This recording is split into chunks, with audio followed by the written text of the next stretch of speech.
Welcome to the MasterMind Library. We are at episode 15 and we're in chapter 14 today in Psycho Cybernetics by Maxwell Maltz. And the title of that chapter is How to Get That Winning Feeling.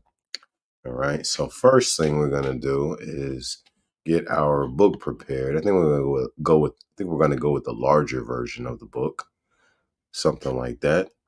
And let's go ahead and move to the next necessary page. All right. Chapter 14.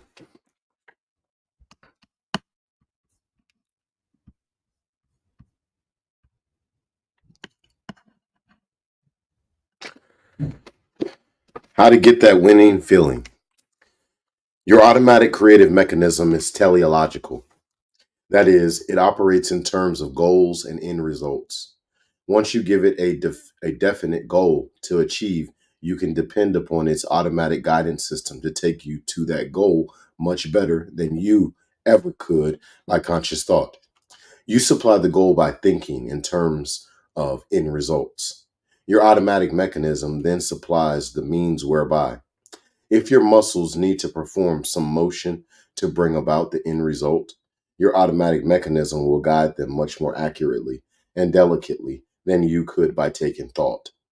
If you need ideas, your automatic mechanism will supply them. Think in terms of possibilities. But to accomplish this, you must supply the goal. And to supply a goal capable of activating your creative mechanism, you must think of the end result in terms of a present possibility. The possibility of the goal must be seen so clearly that it becomes real to your brain and nervous system. So real, in fact, that the same feelings are evoked as would be present if the goal were already achieved.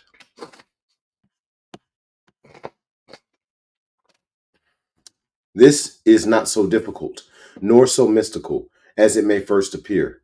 You and I do it every day of our lives. What, for example, is worry about possible unfavorable future results, accompanied by feelings of anxiety, inadequacy, or perhaps humiliation? For all practical purposes, we experience this very same emotions in advance that would be appropriate if we had already failed. We picture failure to ourselves, not vaguely or in general terms, but vividly and in great detail. We repeat the failure images over and over again to ourselves. We go back in memory and dredge up memory images of past failures. Remember what has been emphasized earlier. Our brain and nervous system cannot tell the difference between a real experience and one which is vividly imagined. Our automatic creative mechanism always acts and reacts appropriately to the environment, circumstance, or situation. The only information concerning the environment, circumstance, or situation available to it is what you believe to be true concerning them. Your nervous system, excuse me, your nervous system can't tell real failure from imagined failure. Thus, if we dwell upon failure and continually picture failure to ourselves in such vivid detail that it becomes real to our nervous system, we will experience the feelings that go with failure. On the other hand, if we keep our positive goal in mind and picture it to ourselves so vividly as to make it real, and think of it in terms of an accomplished fact, we will also experience winning feelings, self confidence, courage, and faith that the outcome will be desirable. We cannot consciously peek into our creative mechanism and see whether it is geared for success or failure, but we can determine its presence set by our feelings. When it is set for success, we experience that winning feeling.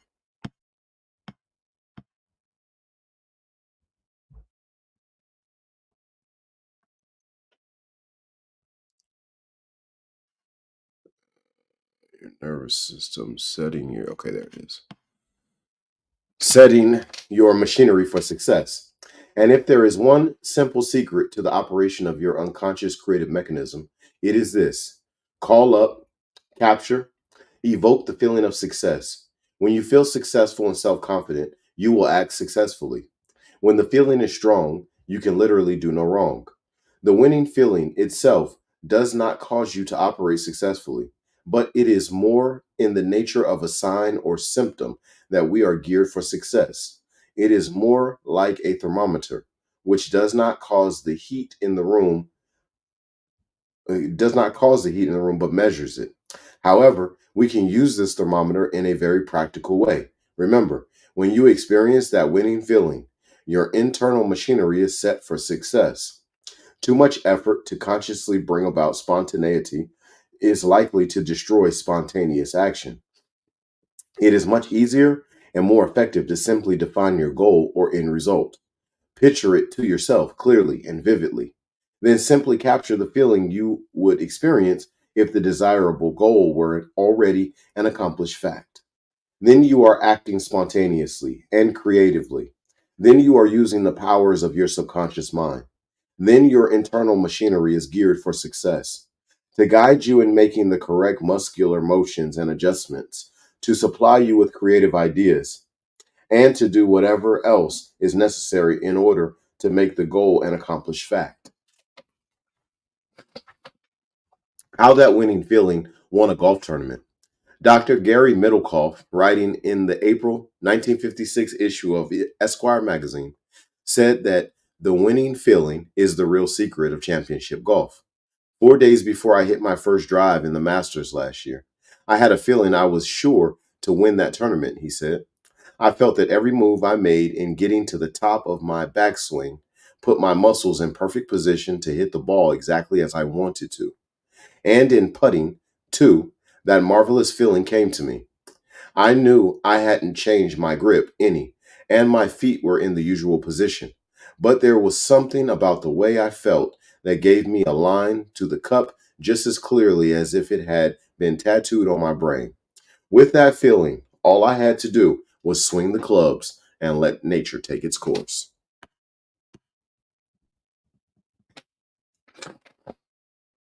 Middlecoff goes on to say that the winning feeling is everybody's secret of good golf. That when you have it, the ball even bounces right for you, and that it seems to control that elusive element called luck. Don Larson, the only man in history to pitch a perfect game in the World Series, said that the night before, he had the crazy feeling that he would pitch perfectly the next day. Several years ago, sports pages all over the country headlined the sensational play of Johnny Minger, bantam sized halfback from Georgia Tech, in a postseason bowl game. I had the feeling when I got up that morning I was going to have a good day, said Minger. This may be tough, but it can be liked. There is truly magic in this winning feeling. It can seemingly cancel out obstacles and impossibilities. It can use errors and mistakes to accomplish success. J.C. Penney tells how he heard his father say on his deathbed, I know Jim will make it. From that time onward, Penny felt that he would succeed. Somehow, although he had no tangible assets, no money, no education, the chain of J.C. Penney stores was built upon many impossible circumstances and discouraging moments. Whenever Penny would get discouraged, however, he would remember the prediction of his father, and he would feel that somehow he could whip the problem facing him. After making a fortune, he lost it all at an age when most men have long since been retired. He found himself penniless, past his prime, and with little tangible evidence to furnish reason for hope. But again, he remembered the words of his father and soon recaptured the winning feeling, which had now become habitual with him. He rebuilt his fortune and in a few years was operating more stores than ever. Henry J. Kaiser has said, when a tough, challenging job is to be done, I look for a person who possesses an enthusiasm and optimism for life, who makes a zestful, confident attack on his daily problems, one who shows courage and imagination, who pins down his buoyant spirit with careful planning and hard work, but says, this may be tough, but it can be light. It can be lit. How that winning feeling made Les Giblin successful. Les Giblin founder of the famous Les Giblin Human Relations Clinics, and author of the book How to Have Power and Confidence in Dealing with People, read the first draft of this chapter, then told me how imagination coupled with that winning feeling had worked like magic in his own career. Les had been a successful salesman and sales manager for years.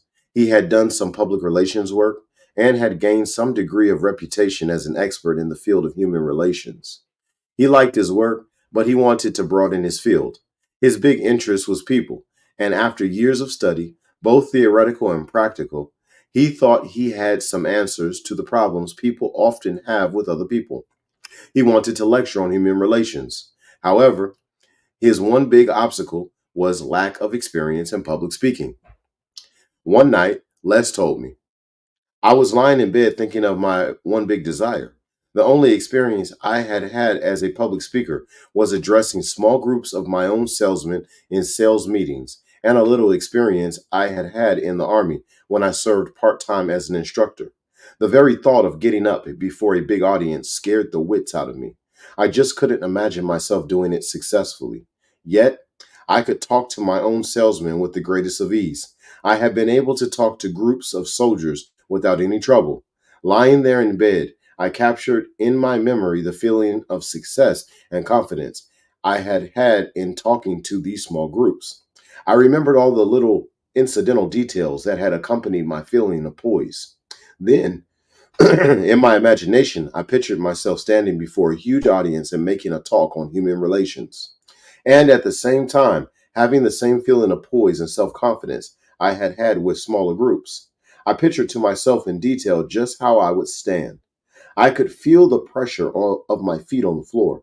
I could see the expressions on the people's faces, and I could hear the applause.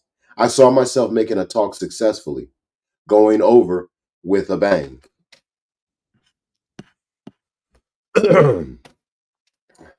Something seemed to click in my mind. I felt elated. Right at that moment, I felt that I could do it.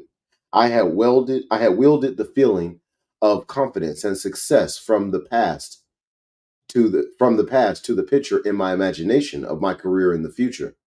My feeling of success was so real that I knew then I could do it. I got what you call that winning feeling, and it has never deserted me. Although there seemed to be no door open to me at that time, and the dream seemed impossible, in less than 3 years' time, I saw my dream come true, almost in exact detail as I had imagined it and felt it. Because of the fact that I was relatively unknown and because of my lack of experience, no major booking agency wanted me. They didn't deter me. I booked myself and still do. I have more opportunities for speaking engagements than I can field. Today, Les Giblin is known as an authority on human relations. It is not unusual for him to earn several $1,000s for a single night's work. Over 200 of the largest corporations in America have paid him thousands of dollars.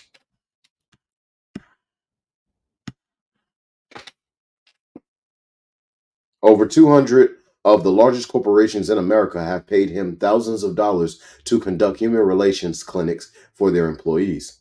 His book, How to Have Confidence and Power, has become a classic in the field. And it all started with a picture in his imagination and that winning feeling.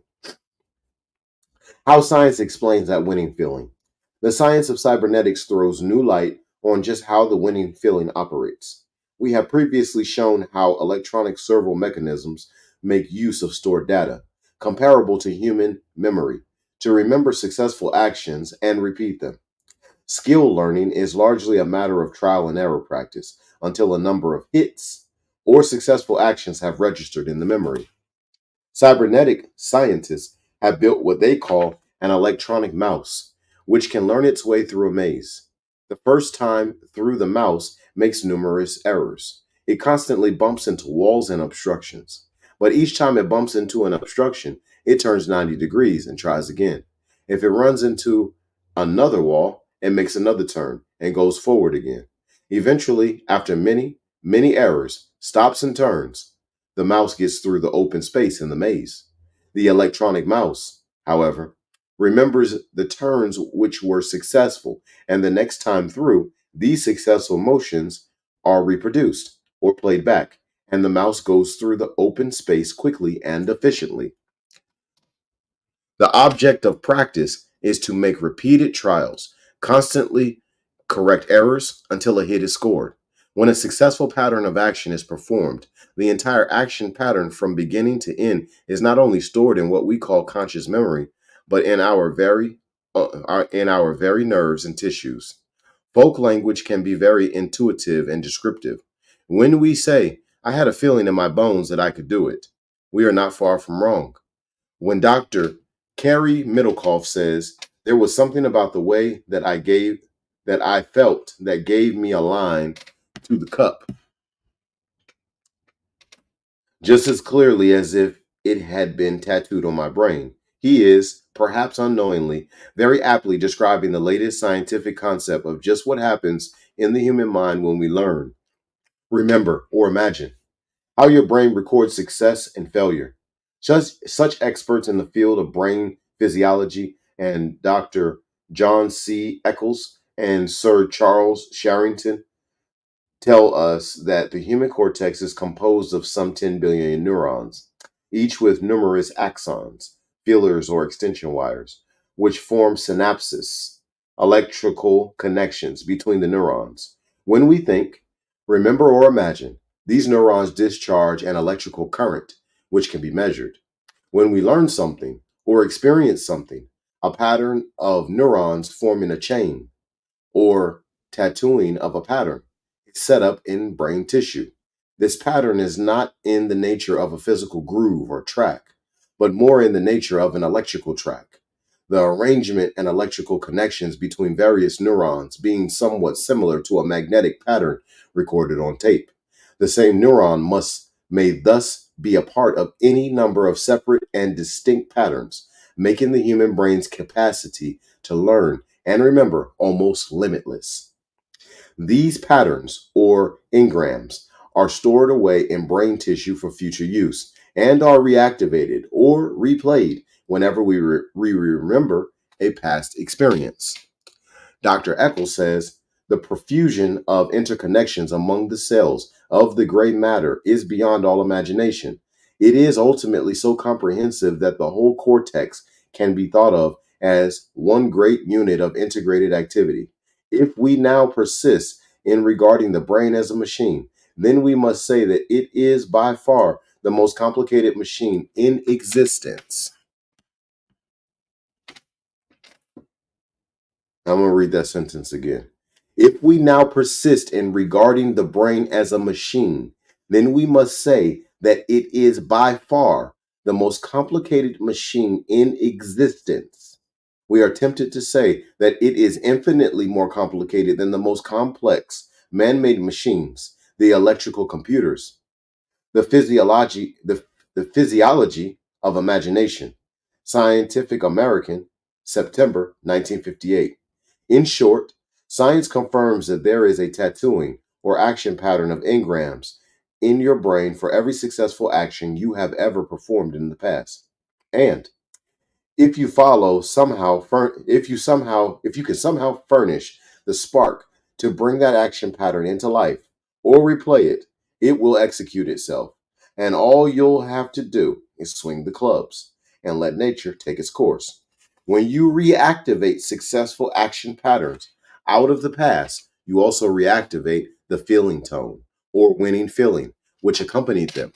By the same tone, if you can recapture that winning feeling, you also evoke all the winning actions that accompanied it.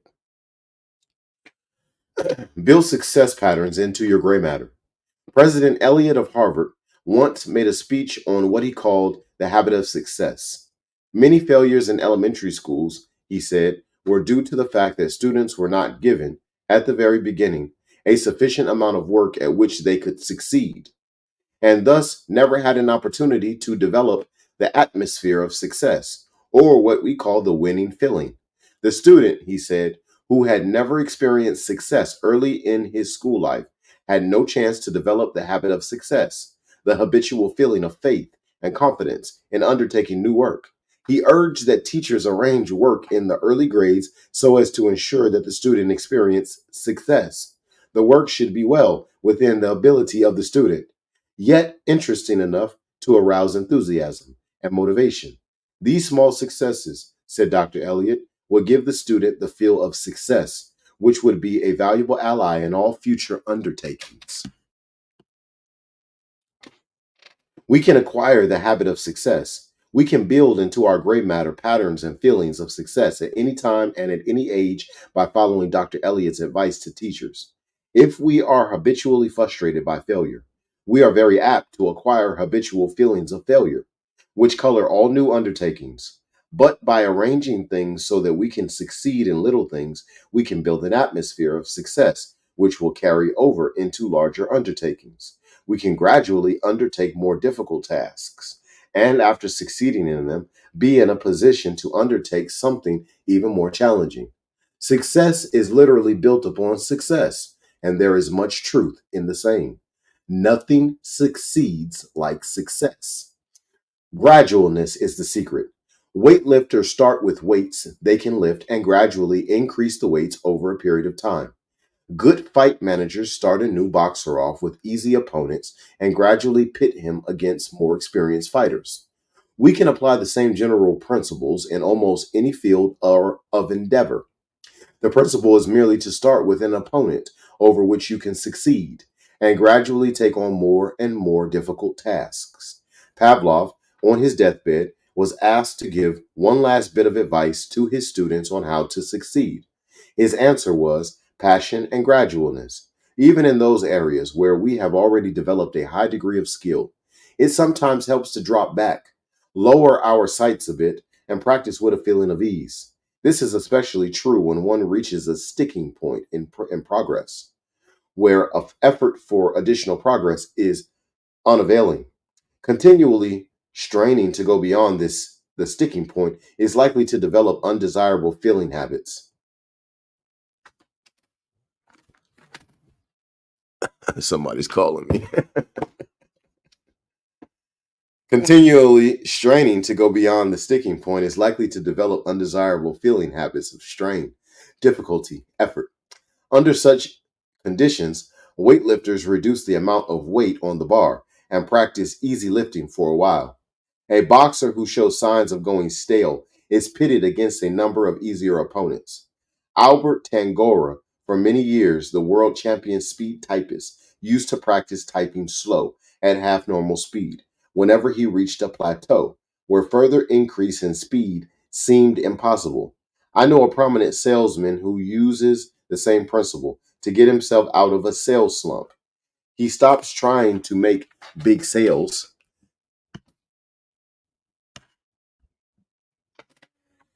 He stops trying to make big sales, stops trying to sell tough customers, and concentrates on making small sales to customers he has come to know as pushovers. How to play back your own built in success patterns. Everyone has at some time or another been successful in the past. It does not have to have it does not have to have been a big success. It might have been something as unimportant as standing up to the school bully and beating him, winning a race in grammar school, winning the sack race at the office picnic, winning out over a teenage rival for the affections of a girlfriend. Or it might be the memory of a successful sale, your most successful business deal, or winning first prize for the best cake at the county fair.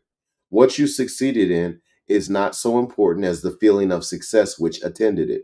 All that is needed is some experience where you succeeded in doing what you wanted to do, in achieving what you set out to achieve, and something that brought you some feeling of satisfaction. Go back in memory and relive those successful experiences. In your imagination, revive the entire picture as much detail as you can. In your mind's eye, see not only speech, business deal, golf tournament, or whatever that accompanied your success. What sounds were there? What about your environment? What else was happening around you at the time? What objects were present? What time of year was it? Were you cold or not? And so forth. The more detailed you can make it, the better. If you can remember in sufficient detail just what happened when you were successful at some time in the past, you will find yourself feeling just as you felt then. Try to particularly remember your feelings at the time. If you can remember your feelings from the past, they will be reactivated in the present. You will find yourself feeling self confident because self confidence is built upon memories of past successes.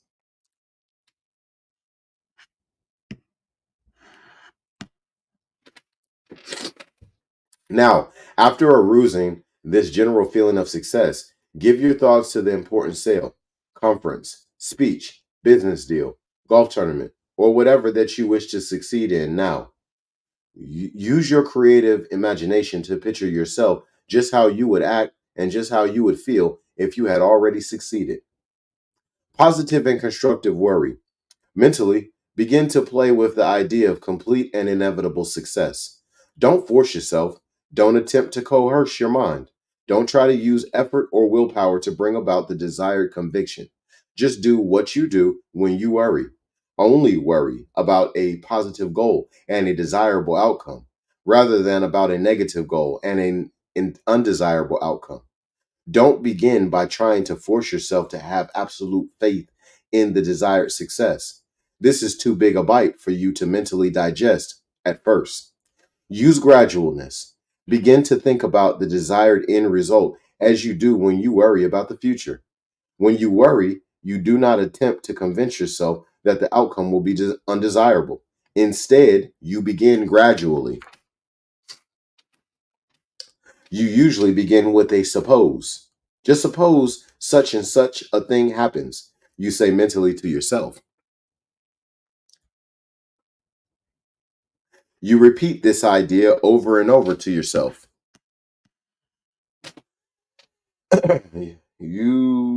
You repeat this idea over and over to yourself. You play with it. Next comes the idea of possibility. Well, after all, you say, such a thing is possible. It could happen. Next comes mental imagery. You begin to picture to yourself all the various negative possibilities. You play these imaginative pictures over and over to yourself, adding small details and refinements. As the pictures become more and more real to you, appropriate feelings begin to manifest themselves, just as if the imagined outcome had already happened. And this is the way that fear and anxiety develop.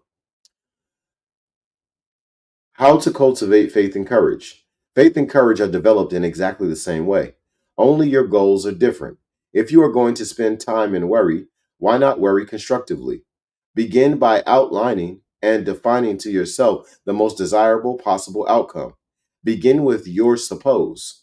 Suppose the best possible outcome did actually come about. Next, remind yourself that, after all, this could happen. Not that it will happen at this stage, but only that it could. Remind yourself that, after all, such a good and desirable outcome is possible. You can mentally accept and digest these gradual doses of optimism and faith.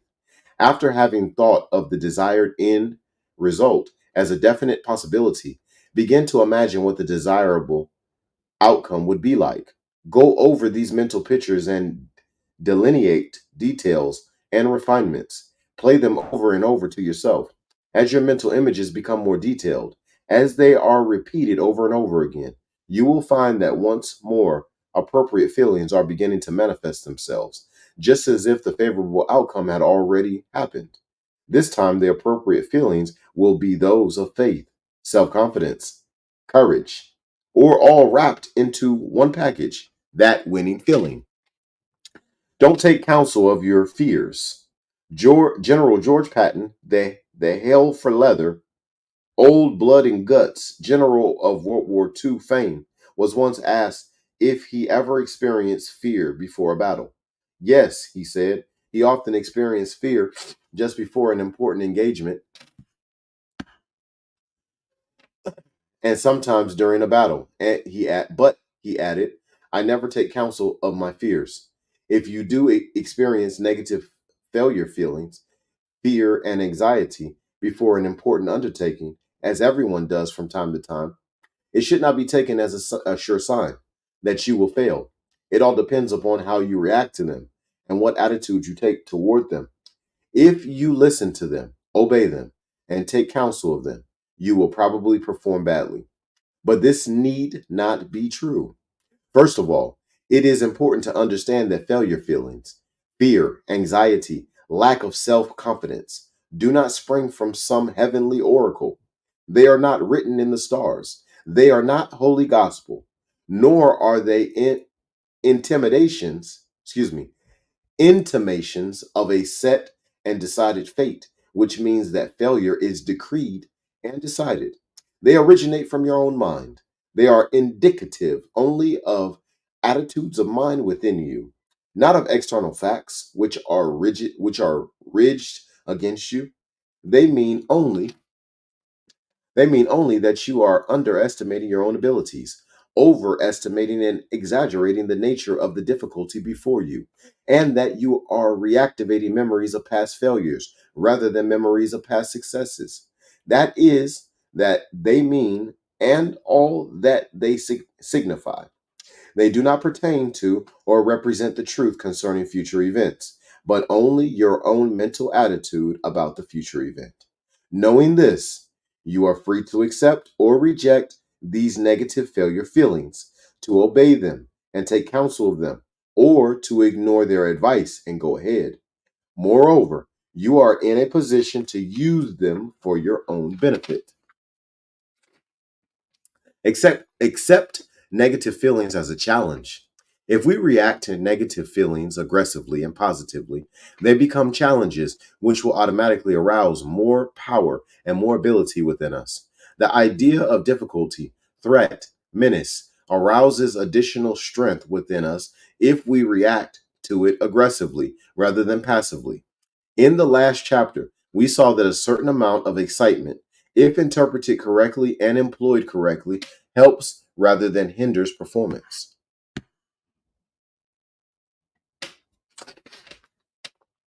It all depends upon the individual and his attitudes, rather whether negative feelings are used as assets or liabilities. One striking example of this is the experience of Dr. J.B. Ryan, head of Duke University's parapsychology laboratory. Ordinarily, says Dr. Ryan, negative suggestions, distractions, expressions of disbelief on the part of onlookers will have a decided adverse effect upon a subject's scoring when he is trying to guess the order of cards in a special deck or is being tested in any other way for telepathic ability. Praise, encouragement, pulling for the subject nearly always causes him to score better. Discouragement and negative suggestions can almost always be counted upon to send the test scoring down immediately and dramatically. However, occasionally, a subject will take such negative suggestions as challenges and perform even better. For example, a subject by the name of Pierce consistently scored well above pure chance, five correct calls out of a deck of 25 cards. Dr. Ryan decided to try challenging Pierce to do even better. He was challenged before each trial with a wager that he would not get the next card right. It was evident during the run that Pierce was being stirred up to a high pitch of intensity. The bet was simply a convenient way of leading him on to throw himself into the test with enthusiasm, said Dr. Ryan. Pierce called all 25 cards correctly. Lillian, a 9-year-old, did better than average when nothing was at stake and she had nothing to worry about if she failed. She was then placed in a minor pressure situation by being offered 50 cents if she called all cards in the deck correctly.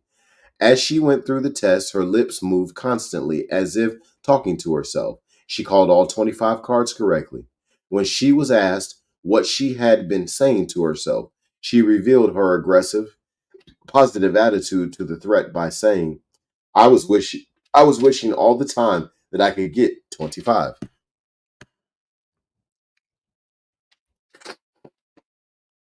React aggressively to your own negative advice. Everyone has known individuals who can be discouraged and defeated by the advice from others that you can't do it. On the other hand, there are people who rise to the occasion and become more determined than ever to succeed when given the same advice. An associate of Henry J. Kaiser says, if you don't want Henry to do a thing, you had better not make the mistake of telling him it can't be done. or that he can't do it, for he will then do it or bust. It is not only possible, but entirely practical to react in the same aggressive, positive manner to the negative advice of our own feelings as we can and should when the negative advice comes from others. Overcome evil with good. Feelings cannot be directly controlled by willpower. They cannot be voluntarily made to order or turned on and off like a faucet. If they cannot be commanded, however, they can be wooed. If they cannot be controlled by a direct act or will, they can be controlled indirectly. A bad feeling is not dispelled by conscious effort or willpower. It can be dispelled, however, by another feeling. If we cannot drive out a negative feeling by making a frontal assault upon it, we can accomplish the same result by substituting a positive feeling. Remember that feeling follows imagery. Feeling coincides with and is appropriate to what our nervous system accepts as real or the truth about environment. Whenever we find ourselves experiencing undesirable feeling tones, we should not concentrate upon the undesirable feeling, even to the extent of driving it out. Instead, we should immediately concentrate upon positive imagery, upon filling the mind with wholesome, positive, desirable images, imaginations, and memories. If we do this, the negative feelings take care of themselves. They simply evaporate. We develop new feeling tones appropriate to the new imagery.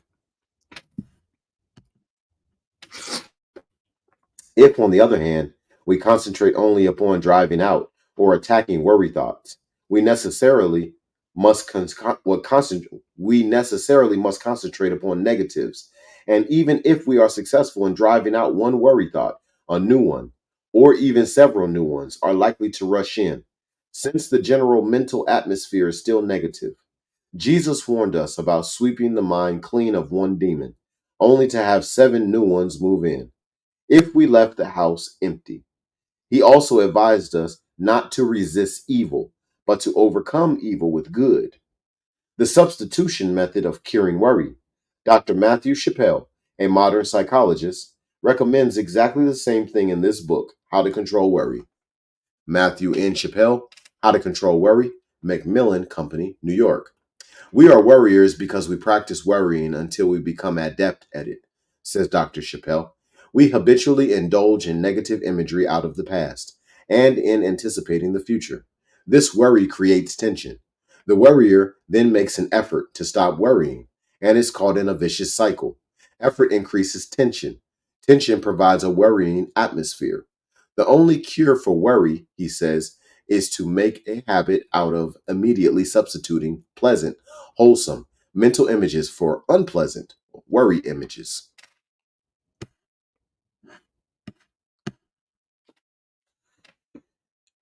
Each time the subject finds himself worrying, he is to use this as a signal to immediately fill the mind with pleasant mental pictures out of the past or in anticipating pleasant future experiences. In time, worry will defeat itself because it becomes a stimulus for practicing anti worrying.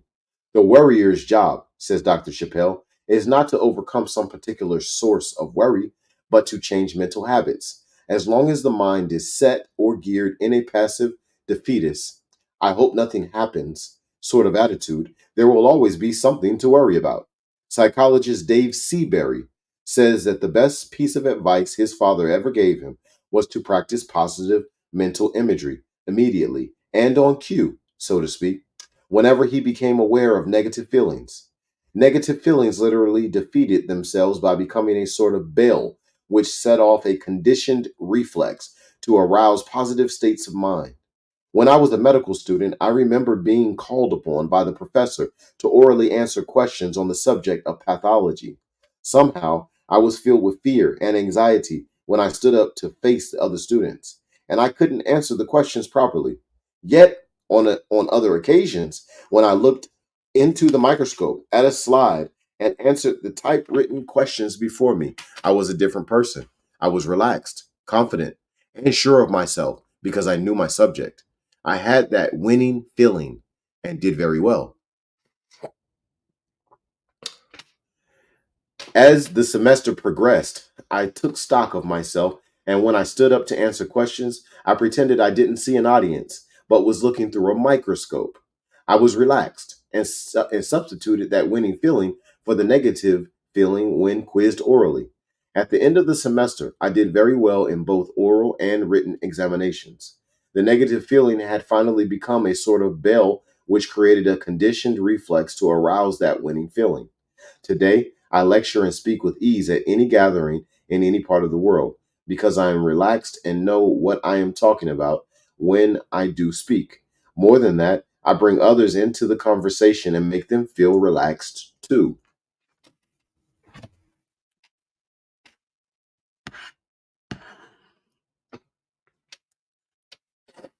Throughout 25 years of practice as a plastic surgeon, I have operated on soldiers mutilated on the battlefield, children born with disfigurements, men, women, and children injured in accidents at home, on the highway, and in industry. These unfortunate people felt that they could never have that winning feeling. Yet, by rehabilitating them and making them look normal, they substituted their negative feelings, one of their negative feelings, one of hope in the future. In giving them another chance at capturing that winning feeling, I myself became skilled in the art of having that same feeling. In helping them improve their self image, I improve my own. All of us must do the same with our inner scars, our negative feelings, if we want to get more out of, if we want to get more living out of life. The choice is up to you. Within you is a vast mental storehouse of past experiences and feelings, both failures and successes. Like inactive recordings on tape, these experiences and feelings are recorded on the neural engrams of your gray matter. There are recordings of stories with happy endings and recordings of stories with unhappy endings. One is as true as the other. One is as real as the other. The choice is up to you as to which you select for playback. Another interesting scientific finding about these engrams is that they can be changed or modified, somewhat as a tape recording may be changed by dubbing in additional material or by replacing an old recording with a new one by recording over it. Dr. Eccles and Sharrington tells us that the engrams in the human brain tend to change slightly each time they are played back.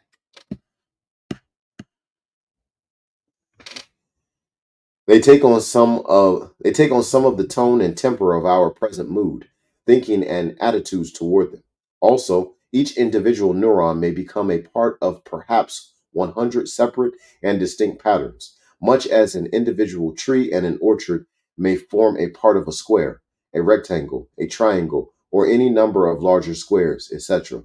The neuron in the original engram of which it was a part takes on some of the characteristics of subsequent engrams of which it becomes a part, and in doing so, changes somewhat the original engram. This is not only very interesting, but encouraging.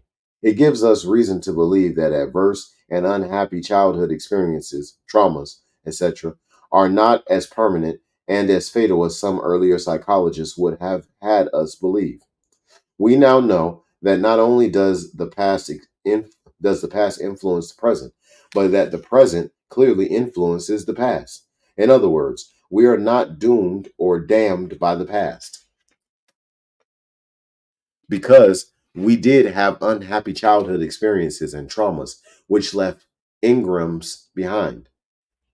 Does not mean that we are at the mercy of these engrams or that our patterns of behavior are set, predetermined, and unchangeable. Our present thinking, our present mental habits, our attitudes toward past experiences, and our attitudes toward the future all have an influence upon old recorded engrams. The old can be changed, modified, replaced by our present thinking. Old recordings can be changed. Another interesting finding is that the more a given engram is activated or replayed, the more potent it becomes. Eccles and Sherrington tell us that the permanence of engrams is derived from synaptic efficacy, the efficiency and ease of connections between the individual neurons that make up the chain, and further. That synaptic efficiency improves with use and diminishes with disuse. Here again, we have good scientific ground for forgetting and ignoring those unhappy experiences from the past and concentrating upon the happy and pleasant. By doing so, we strengthen those engrams having to do with success and happiness and weaken those having to do with failure and unhappiness. These concepts have developed not from wild speculation, a weird mumbo jumbo about mentally constructed straw men such as the id, superego, and the like, but from sound scientific research into brain physiology. They are based on observable facts and phenomena, not fanciful theories. They go a long way toward restoring the dignity of man as a responsible child of God, able to cope with his past and plan his future, as opposed to the image of man as helpless victim of his past experiences. The new concept does carry a responsibility, however. No longer can you derive sickly. Let's see where we are. The new concept. Okay. The new concept does carry a responsibility, however. No longer can you derive sickly comfort from blaming your parents, society, your early experiences, or the injustices of others for your present troubles. These things may and should help you understand how you got where you are. Blaming them or even yourself for the past mistakes, however, will not solve your problem or improve your present or your future. There is no merit in blaming yourself. The past explains how you got there, but where you go from here is your responsibility. The choice is yours. Like a broken photograph, you can keep on playing the same old broken record of the past, reliving past injustices, pitying yourself for past mistakes, all of which reactivates failure patterns and failure feelings, which color your present and your future. Or, if you choose, you can put on a new record and reactivate success patterns and that winning feeling, which help you do better in the present and promise a more enjoyable future. When your phonograph is playing music you don't like, you do not try to force it to do better. You do not use effort or willpower. You do not bang the phonograph around. You do not try to change the music itself. You merely change the record being played, and the music takes care of itself.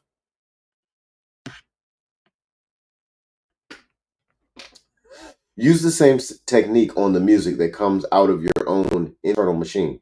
Don't pitch your will directly against the music. As long as the same mental imagery, the cause, occupies your attention, no amount of effort will change the music, the result. Instead, try putting a new record on. Change your mental imagery, and the feelings will take care of themselves. And that concludes chapter 14, which is how to get that winning feeling. You know, I made a lot of poor decisions when I was in high school, and I paid a hefty price for it. I got stabbed while I was in high school in the back, and that was a major wake up call for me. And I had dropped out of high school. I had did a bunch of things that just didn't make any sense, and this was one of the first times in later adolescence to young adulthood where I had developed that winning feeling. I was just tired of the losses. I was tired of the way that my parents looked at me and tired of the way that other people were experiencing me, or they were reacting to me. And I was just sitting back like, man, I'm really intelligent. Like, yeah, I had a few mistakes or whatever, but like, I skipped grades. I was, I was tagged by the state of California as an official prodigy. So how is it that I'm being reacted to by people this way? And it was my behavior. It was the failure mechanism that I was activating. I was living in sadness, living in uh, being second place, living in all of these things that weren't me. But after I got stabbed, I had dropped out of high school and all these other things. Didn't get to walk across the stage 2 times. After all of that, I said, you know what, man, I'm winning. I'm matter of fact, I said I already won. I already won. And shortly after that, I got a job at Warwick Plumbing and Heating. They're called Warwick Mechanical Group today. And I used to work at the Newport News Shipyard, Northrop Grumman. This was in 2002 and 2003. And I used to go to the 7-Eleven right down the street every day. And I would buy a newspaper, Virginia Pilot and the Daily Press. I only used to read the sports page. But at the end of almost all of the sports pages that I can remember from that time period, the sports editors would put their phone number up there. I used to call them and say, hey, y'all need some help? And I got my first win in life because of that. Real win. 19 years old, after dropping out of high school and barely graduating, I get hired at the Virginia Pilot newspaper as a sports reporter. But it's all because of that winning feeling. I came to a conclusion in my mind that winning was the only option, and it was already done. And when that happened, everything fell into my lap. And I've been using that right there. I just learned this information in the Psycho Cybernetics years ago, maybe 5-6 years ago. I learned about this winning feeling from the perspective of Maxwell Maltz. But I developed that winning feeling at least 20 years ago, and I've been consistent with it ever since. And I'm so thankful. Today, I've been married 9 years. This is the very first time I've ever been married. I've raised 6 children with my wife. 5 of them are still in the house. One of them is 23 years old. The success that comes from making up your mind is massive. But you have to organically and authentically make up your mind for this to work the way that it's supposed to. But when you do it, the success mechanism works for you exactly the way he says that it does in this book. I got to run. Y'all stay blessed.